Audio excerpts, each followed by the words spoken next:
Unsaon pag-renew o pag-upload sa dokumento sa Merdo portal? Una, i-click ang imong internet browser, Google ba or Microsoft Edge. Ikaduha, i-type ang merdo.lto.direct sa imong URL taas nga bahin sa imong browser. Ikatolo, i-type imong username or email address o password, dayon i-enter or i-click ang login. Ikaupat, pangita ang tab nga bahin.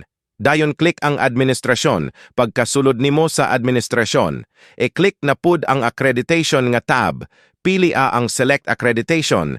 I-click na pud accreditation renewal. Paghuman na ay mo gawas na confirm renewal application, i-click ang OK. Ikalima, mo gawas na ang gihimo nimo nga application created.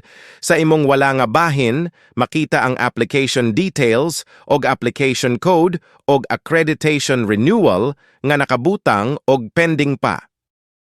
Ikaunom, sa imong tuo nga bahin, makita nimo ang documentary requirements, palihog i-click ang arrow up.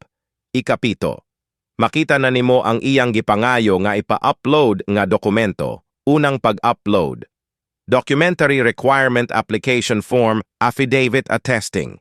Ikaduhang pag-upload, Certificate of Accreditation. Ikatulong pag-upload, Duly Accomplished Application Form. Ikaupat pag-upload, Valid Business Permit or Mayor's Permit, apil pud official nga resibo.